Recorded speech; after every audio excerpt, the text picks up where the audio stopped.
This is ATL Day Ones, part of Locked On Sports Atlanta. And it starts now.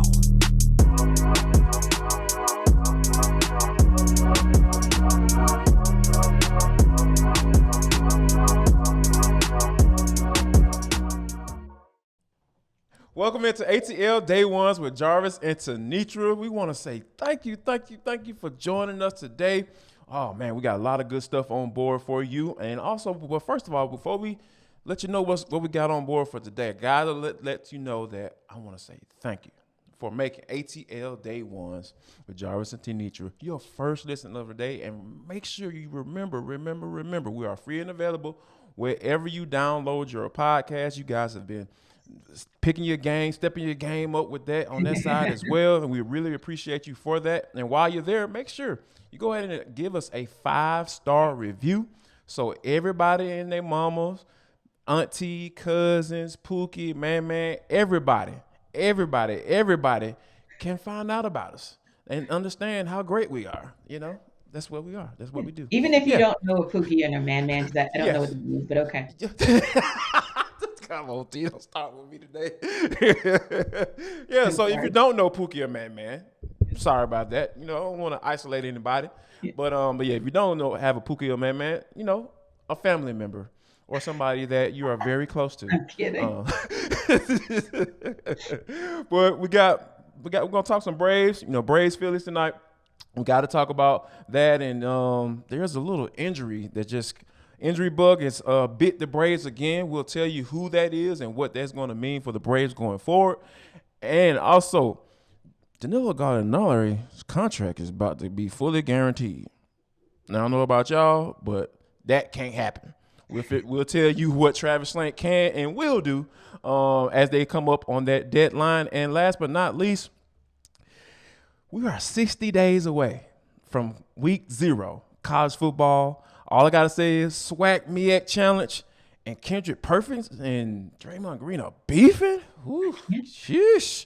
Here we go. We'll talk about all that. Before we get there, like I said, Braves Phillies tonight. Charlie Morton's going to be on the mound. And the Braves have kind of cooled down a little bit. Last 10 games, they're 5-5. As a team, they're only batting .238. With a batting average, and you know they're even run differential, so it's pretty average in these last 10 games, and they're coming up on and going against the NL East opponent like the Philadelphia Phillies. This is a series that they have to absolutely win. Yeah, because they are trailing. They're right there in the thick of things are the Phillies. Yes, the Mets are still atop the NL East. Braves are still 5 games behind them for the division. But they're the Phillies right there, 8 games out of first place as well. So, yeah, this is a pivotal matchup for both of those teams. 2 quality pitchers on the mound, Charlie Morton and Zach Wheeler. So I'm interested to see if this is going to be another one of those pitchers duels like we saw in the series finale versus the Dodgers. And I really am excited. This is one of those times where, remember, Jarvis, when we started this conversation maybe 2 months ago, maybe 3 months ago at the start of the season, we were all very concerned about what Charlie Morton was looking like. But Charlie is looking, we're to the point where when Morton is on the mound, we feel like there's every opportunity for the Braves to win. So I'm excited about this. I think the Braves understand, like you said, they've had a little bit of a swoon of late. I think they understand the importance of getting that momentum back as they head into the All-Star break. No doubt about it. And before, you know, there is, and I think now that the Braves are, you know, they've dealt with the Ozzie Albies injury, right? You know, Orlando Arcia is a guy that has stepped in and been solid. You know, I think it's okay to say that, right? You know, he's been a solid fill-in for Ozzie. He's not Ozzie, but he's been a solid fill-in so far. Now, seems like the Braves will have another position to fill. But before we get that, we'll talk about that and what that means. But before we get there, tell everybody about Blue Nile. Yeah, Blue Nile, interesting new website. It's the original online jeweler, BlueNile.com. They have a focus group of high-income adults. That's 100 grand, 6 figures, primarily males, 25 plus, but you know, that's for everybody. And it's for those individuals specifically, though, who are looking to get engaged or gift fine jewelry. Visit that website and convert to a Blue Nile customer now. You can celebrate really all of life's special moments, and not just an engagement, but anything, because they create custom rings, the ring of her dreams, or maybe his dream. It just kind of depends on whether or not you're bold enough as a female to pop that question. But we'll leave that for you to decide, you and your significant other. But there are two parts to this business, like we said, wedding jewelry, but also fine jewelry, because you may want to honor someone in your family, like your mother. You may want to honor her, if you will, or a grandmother or whomever. So it really gives you the opportunity to just take a piece of jewelry and make it a piece of your family history. Now, here's the thing. It's a simple online tool, right? Because you can choose the diamond shape, you can choose the diamond size, and you can choose the diamond color. So it's really all in your hands. And we make it so simple for you guys to be able to take advantage of a discount. You can make the moment sparkle. Again, I'll give you the website. It's BlueNile.com. And Locked On Sports listeners, you guys can get $50 off purchases of $500 or more. It's a podcast exclusive discount, includes engagement. Again, you're using the code LOCKED on, and every order is insured, which, hey, we got to keep it real. If it's coming to your door, you want it to be something discreet that nobody knows about. And again, you're going to go to BlueNile.com to place your order today. Make sure you go and do that. And I think that the Braves may have to place an order on who's going to be closing games now. Who's going to be able to fulfill that order, whether that be on the roster? Do they go outside? We're talking about Kenley Jansen because he's been added to the 15-day DL. Yeah. But within because of a regular heartbeat, and I know you had some personal experience with that, T, and they've backdated it to June 27th. Mm-hmm. But I think the good thing though is that he'll still be able to throw bullpens. And keep his arm up to speed as he kind of deals with this irregular heartbeat condition.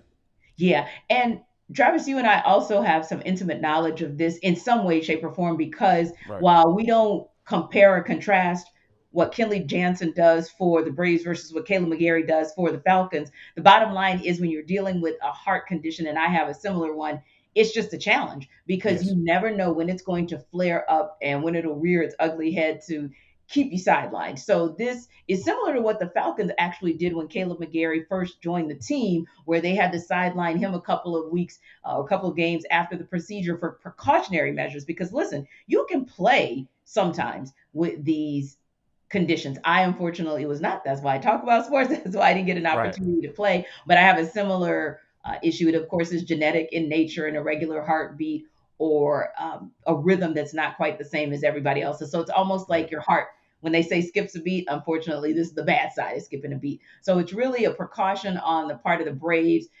Jansen has dealt with this his entire career, and he's always been able to come back and produce, if you will. And they, of course, called up Jesus Cruz. So hopefully he'll be somebody that can step in for the A team. Especially hopefully be able to give them some relief, because we know of recent the middle relief in particular has been a bit of a challenge for them. But again, I like the fact that it's just the 15-day IL versus something like the 60-day. Doesn't put the Braves in nearly as bad a shape as they could be. And to your point, it's actually retroactive back to tomorrow. So, hey, we're that much closer to getting him back, and hopefully he'll be able to come back full 100% ready to rock and roll and look like the Kenley we saw just before the last outing against the Dodgers. No doubt about it. And like you said, there is help coming. Yes. With Tyler Masick, we talked about him being in single A ball down there in Augusta, getting that going, and hopefully he can kind of get on the mend and not necessarily rush, but hey, we might need you pretty soon. Yeah, and it's like you said, it's just knowing that he's coming. So it's help on the way. The Braves, the good thing about where the Braves are is that you made a great point. We don't need to rush anybody. Braves don't need to rush because they're still in good standing. You're still just 5 games out. And listen, let's be real. The Mets have their own issues, right? Because they've got Jacob deGrom already on the IL, and now they have Tyler McGill heading to the IL. So they already have some challenges with their pitching rotation, and not that you ever want to see anyone injured. But if there's going to be a situation where your pitching staff is in jeopardy, well, you kind of sort of like the guy ahead of you in line to have some challenges there as well. So just saying. No doubt about it. And they're another team that will be facing some challenges this year, the Atlanta Falcons. The offensive line had a lot of challenges. They were one of the worst teams in pass protection and running the football last year. I think that's an understatement. I'm being nice right now. Being nice. They were terrible at times. I ain't gonna call them names, so I'll just keep it like that, right? So, but I think that, you know, when you think about going into training camp with essentially the same, you know, offensive line, barring any moves, a last-minute emergency, breaking case emergency type moves, which we know Terry Fontenot will make. I have a good feeling that he will make that, but as of right now, this is what we're going to go with, right? So you got Jake Matthews, you got Jalen Mayfield, Matt Hennessy, Drew Dahlman. Those guys look like they've been battling out for that center position. Yeah. And then, of course, the stalwart, Chris Lindstrom. No problems. Keep moving. And Caleb McGarry, as you mentioned earlier. So I think that, but the thing that got me thinking about this offensive line, right? We know how Arthur Smith wants to function as an offense. We know that he wants to be able to establish the run game. We know that he wants to be able to play off of that and pass the football off of the run game, meaning that you have to be successful in running the football in order for him to get to that next level of his offense and where he wants to be. Yes. But my thing is that the question that comes to my mind, T, is that let's just say Jalen Mayfield and Matt Hennessy / Drew Dahlman. We're gonna make that one person, right? Right. Whoever's in that spot. Just say those guys get better. Is that enough in order for Arthur Smith to be able to run the offense like he wants to? I do believe so. I believe if everybody even took a 5-degree step in the right direction, that would be gangbusters, because if he's truly who we believe him to be, which is a guy who can run the offense through his running back, but also through his tight ends, he has a nice stable of tight ends to work with, right? Loaded. And so, and in addition to adding to the wide receiver room. So I believe that because his talent is, we're going to say theoretically better, because we know other than Kyle Pitts, we've not seen, say, Drake London or others in action. But theoretically, if they are as good as we think they are going to be, or even a Brian Edwards that we still don't talk a lot about, but you look at some of those additions to the wide receiver room and to the tight end core and the running back room, as we've been talking about before, very intrigued by Tyler Algier and what he's going to be able to do, then that to me says O-line. You now have some additional talent that can on the outside, right? You've got the passing game, and then you've got some inside and also some good pass catchers. All you have to do is move the needle about 5 degrees, and that should go a long way. Not to say, Jarvis, that we don't want better, but you do have at least good anchors in the likes of a Chris Lindstrom. You do have that guy, and we'll go with solid with Jake Matthews. So if the rest of that O-line, if the other 3 positions can at least even get in the ballpark of matching them. I'm not going to say matching them, because we know what Lindstrom's grades look like for 2021, best in the league. And we know that Jake Matthews has always been solid. I do believe it can bode well for the Falcons offense. And like you said, give Arthur Smith and Dave Ragone the opportunity to really run that offense like they want to, similar to what we saw him be successful with in Tennessee. And you know what? And when you think about like the success of the offense, right? I think a lot of the success of the defense is predicated on the offense, on how well they do. Because when you think about, like, it's almost kind of like a string pulling on a string, right? If your offense is struggling, constantly going 3 and out, and not sustaining drives and not being out there on the field, guess what? That means your defense is going to be out on the field much longer. And we saw what that looked like last year. It didn't look good, especially when teams are able to pass the ball and get up and down the field, and those big chunk plays and all that stuff. That stuff adds up. And then you're talking about their defense being on the field for 60, 65 plays. That's absolutely ridiculous. That is unacceptable when you're talking about being successful on defense. So I think that Arthur Smith understands that. And I really wholeheartedly believe that he is really counting on his offensive line to be much, much better in 2022. What we are expecting the Hawks to be better than 2022. Yes. But T, are they working on a deadline? Travis Slant got a deadline to meet. And we'll tell you exactly what that deadline is and who that involves next, right here on ATL Day 1. Welcome back to ATL Day Ones. I am Tenitra Batiste. That is my guy, Jarvis Davis. And we appreciate you guys for coming back and joining us for a little Hawks talk because look, Jarvis, for the next 24, 36, 48 hours, people are Yes. watching with bated breath on what's going on here in Atlanta. So interestingly enough, it was a quiet day about 5 days ago at the NBA draft for the Hawks, but the Hawks have literally been on the tongues of everybody who is anybody Everybody. talking NBA. Everybody is that. You talking NBA, you talking NBA free agency, then you are talking Hawks. And not just the Hawks, but a few names that have been in each and every conversation, including just about every trade rumor, Danilo Gallinari. Now, if you look at him from the perspective of the salary piece, if you will, he's entering the final year of his contract. It's only guaranteed to earn $5 million of that $21.45 million salary, right? Now, if the Spurs desire to acquire that contract, assuming that that's the main trade partner with the Hawks for, of course, Dejounte Murray, and the Spurs intend to then waive his partially guaranteed salary to maximize their salary cap space, okay, they have until June 29th to do so, tomorrow. So literally the stakes are getting higher and higher in terms of what will happen. But here's an interesting development, if you will, that most of us kind of raised an eyebrow on yesterday when WSB sports director Zach Klein tweeted out that basically Gallo was going to be a part of this package potentially. That's what his league sources were telling him, that the Hawks would get Dejounte Murray. Danilo Gallinari is who would be traded, and the Hawks would also give up a couple of first-round draft picks, if you will. But that deal would not include John Collins. Now, on the flip side, a word from Chris Kirschner of The Athletic was that his sources were telling him inside of the John Collins camp that John Collins was gone, right? So my question to you is this, Jarvis. We know about Gallo and what he is and is not salary-wise for the Hawks and what he is and is not on the court in terms of inconsistency. But the John Collins piece, that's what I want to ask you about. If John Collins stays, what does that mean to and for John Collins and the Hawks? Or if you're in that other camp and you believe he's gone, what does that mean for the Hawks and JC if he is no longer a Hawk? Come You next. know what?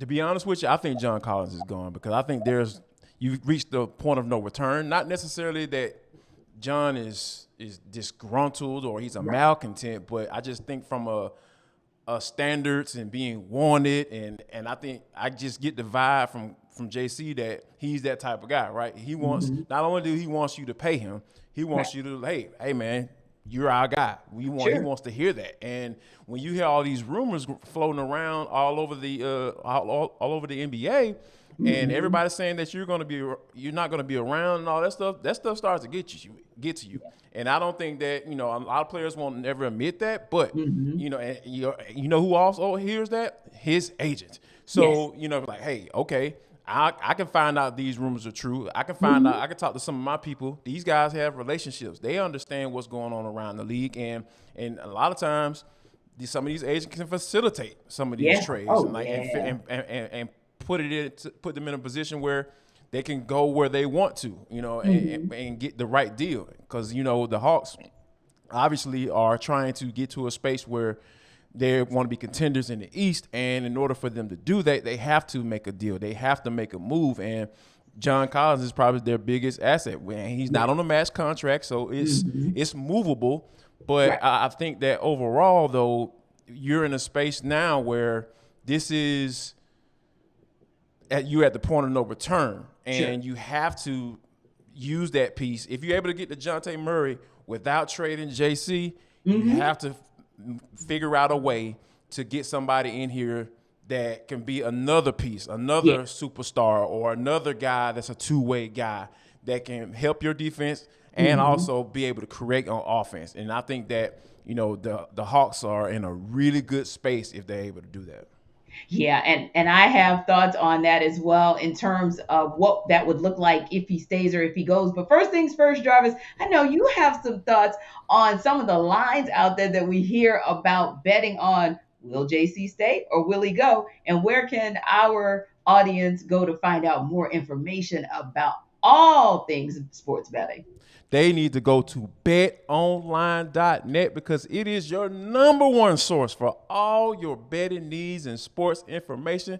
Y'all, don't y'all understand? The Braves and the Phillies are playing tonight.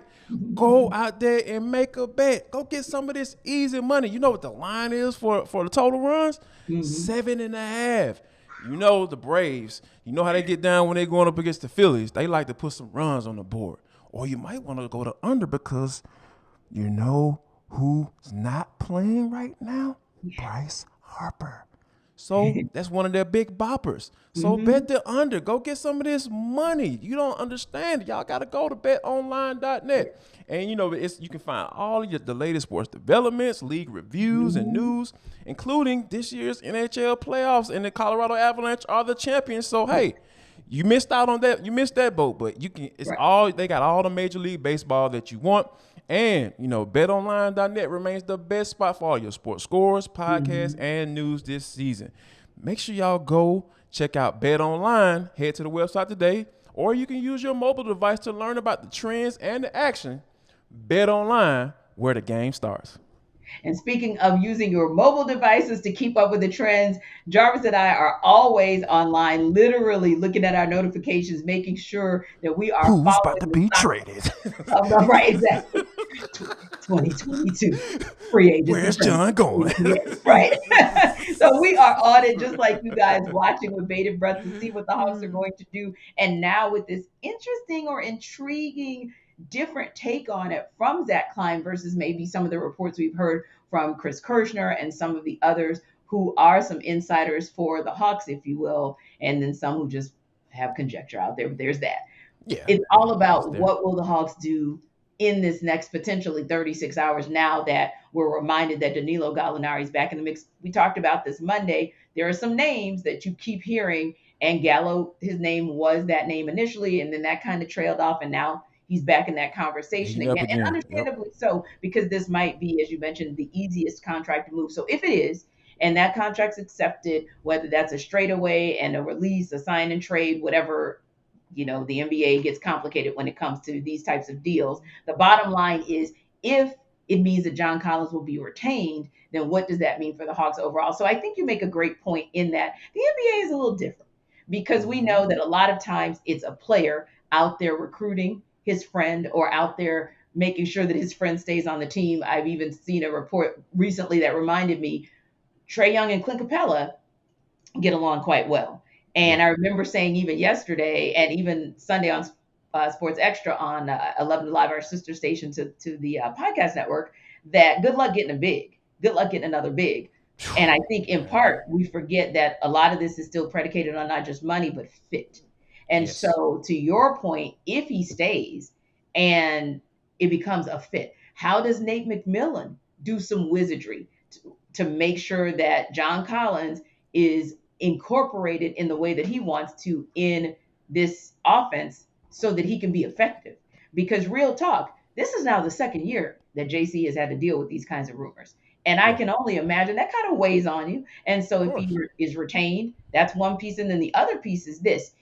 If he's retained past this first trade, Dejounte Murray, Gallo's gone, a couple picks are gone, you still got John Collins, that's also a chip, a potential bargaining chip for the Hawks. Should they want to go after another big, or should they want to go after somebody who can defend on the wing? So I think, once again, this just puts the Hawks in a good situation. I'm actually excited for them because I feel like this might be the first time, two things. Number one, that there's a guy out there that seems like he actually makes the most sense in Dejounte Murray, who's actually available. And number two, it seems like the Hawks have put themselves in position to be able to negotiate and leverage by some of the assets that they have and some of the abilities to move contracts like a Danilo Gallinari. But when we come back, it's for the culture, and we're going to talk about some interesting moving parts and mouthpieces and how, boy, when certain people get to talking, man, I tell you, it's like appointment listening. And we're also going to talk about something exciting that is just 60 days away. So come back on the other side. Jarvis and I will tell you all about it in For the Culture right here on ATL. Of ATL Day Ones with Jarvis and Tenitra. Woo, T, we are rocking and rolling today. We want to thank you for rocking and rolling with us throughout the entire show. And remember, wherever you download your podcast, guys, go there, search Locked On Sports Atlanta. When you see the little 5 stars, just go move the meter over to the 5 stars. Give us an amazing review and talk about how great of a time you have when you rocking with us Monday through Friday, each and every day. And we appreciate you all for that because, hey, we're up over 2,100 subscribers. We appreciate y'all. We're just trying to get these reviews up so everybody else can find out about what we got going on Locked On Sports Atlanta. But T, this is For the Culture. Here's the intersection between sports, culture, and entertainment, and sometimes whatever the heck we want to talk about. T, we are 60 days away from college football, week 0, as they like to coin it. Yes. And I still kind of don't know how that kind of sits with me, but it's just like, all right, these teams don't matter. This is week 0. The real teams play next week. You know what I'm saying? So I was like, hey, man, give these real college football as well. So, yeah. But I think one of the things that really stand out is the MEAC SWAC Challenge. It's going down Alabama State and Howard. I have alum that are very close to me. My neighbor is an Alabama State alum, and my wife, we'll just call her T as well. Not Tenitra. No, we're just going to call her my wife. How about that? We don't want any confusion going on right here on the show. You already know. Yeah, because we know people make assumptions around these days, T, and we got to be cognizant of that. But Alabama State and Howard, my wife is a Howard alum, so it's going down August 27th. Yes. Whew. I don't know, T. Are you going to be in the building? That's my question. Yeah. I was in the building even today for the inaugural press conference for the SWAC MEAC Challenge. So exciting to moderate that because, boy, I tell you, it's 60 days away, and it was straight gamesmanship up in there today. Mm-hmm. Because, of course, this is Howard's first time at the party. So they are looking to represent the MEAC and still continue the winning streak. MEAC has won 11 out of the 15 meetings. And, of course, Alabama State looking to swing that thing back to the SWAC side with a W. So it was really fun to be there. And I tell you, to me, it's like the family reunion that's just surrounded by football, but nice for Black college football. You see you rocking your Albany State shirt. It's nice. Always. Yeah. It's truly always nice. We always love our HBCUs. But that's going to be an exciting game. The one in 2021 between North Carolina Central and Alcorn State came down to the wire, and it was pretty much an upset for Central because, of course, Alcorn State has been at the top of the HBCU Black college football food chain, if you will. So, yeah, I'm excited. 60 days away from college football overall, but in particular, this is like our beginning of, I call it the beginning of the family reunion weekend, with that, of course, culminating in the Celebration Bowl at the end of the year. You know what? And it's really cool because it seems like people start the countdowns from 100 days. You got guys like John Fricky who counts from 250. Like 250 days college football. But for those you don't know, John Fricky is a host on 92 the game. Yeah. So, but it's really kind of cool to see those games come into play and see these teams come down. And you like to see who's going to travel well, and all those things. It's going. I absolutely can't wait for it, and I'm excited about it. Even the band directors were there today. That's a different kind of press conference. That's right? a whole different type of trash talk. That's just different. Like y'all ain't holding y'all notes correctly. How y'all gonna sit up and talk to us? Like it's just like the trash talk is just so weird. It's not weird, but you know what I'm saying. It's just like, oh, that's how y'all get down. But hey, I rock with it. If it's competition, it's competition. I love it. But speaking of competition, though, T. We got some media types. One is a former player, and the other one is a player right now. We'll talk about that. But before we talk about that, T, tell them about Rock Auto and all the money they can save by going and check out Rock Auto. Yes, if you are like Jarvis and me, you absolutely love the words save, save, and save. And Indeed. This episode is brought to you by a company that can save you some dollars, and that's Rock Auto. So, of course, you've got increasing numbers of makes and models. It's kind of tough for you to decide and figure out from like your local chain auto parts store which stock part you'll need. There are many of them that are from the actual manufacturer, and then there are some that are off-brand, and it's a lot. It makes you swim in your head. I had to recently go in and look for an air fuel sensor, and that was a daunting task nonetheless. When really, I could have just stopped by Rock Auto and figured it out, because I don't have to sit there and wait while the person kind of goes through the numbers and figures out the parts number and all that. How much they want to charge you. Or how much they want to charge you. I can save time. I can save money. I can just use them. I can just not choose to spend 30, 50, 100%, even for aftermarket products. I can just get what I need from them, and it'll still be quality. It's a family company. They've been around for about 20 years. And if you're a do-it-yourself person around your home, why not be a bit of a do-it-yourself person around your car? Prices are reliably low for every single customer. There's consistency there. You're talking brake parts, tail lamps. I just mentioned to you guys an air fuel sensor that you might need. This is definitely the place to go for that. So you can go to rockauto.com right now, or at least when you finish watching our show, of course, and see all the parts available for your car or for your truck. Again, right, Locked On in there. How did you hear about us box? So they know that we sent you. Amazing selection, reliable prices, low prices, that is, and all the parts you need. Again, right there at rockauto.com. No doubt about it. And what we need is to have a woosah between Draymond Green and Kendrick Perkins, because these guys have been going at it. Kendrick Perkins, was upset.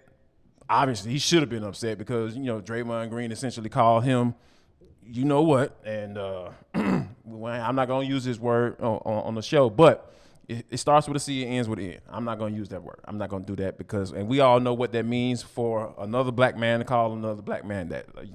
Those are fighting words, if you didn't know. And he had a very spirited response video online on Twitter.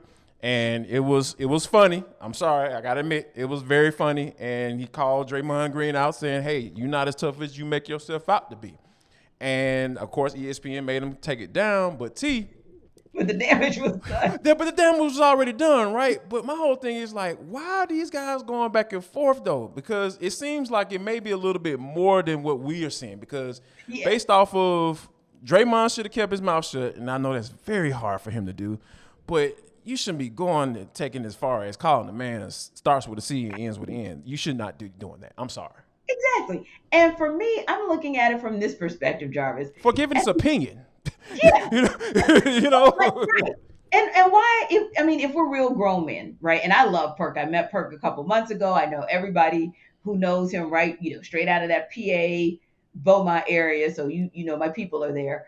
And everybody loves Perk. And don't get me wrong, Perk. Solid dude. Exactly. Like a good dude who you really don't want to mess with. But let's be real. You don't really want to mess with Draymond either now. He does have a bit of street cred coming from the mean streets of Michigan, his darn self, right? Mm-hmm. So to me, I'm like, why don't you all just take that somewhere? Like, why don't the two of you just have some conversation offline? Because really and truly, if both of you are the tough guys that you say you are, then we don't have to hear this commentary like literally broadcast all over the social media airwaves. But what you do want to hear commentary on, and what you do want broadcast all over the airwaves, because you're going to tell everybody about us, is ATL Day Ones, where we're going to tell you all about this kind of petty whenever you want to hear about it. But we'll give you some real talk for sports as well. We're going to keep our eyes on what goes on in that Braves Phillies game tonight to open that series, but also all eyes on the Hawks to see what they are going to do. So we can't wait to potentially have that conversation with you tomorrow. So make us your first stop. And as always, make Hitting Hard with John Chuckery your second stop, because he's got that fire as well. Thanks again for stopping by today, and we will see you guys back again tomorrow. Y'all come back now, you hear?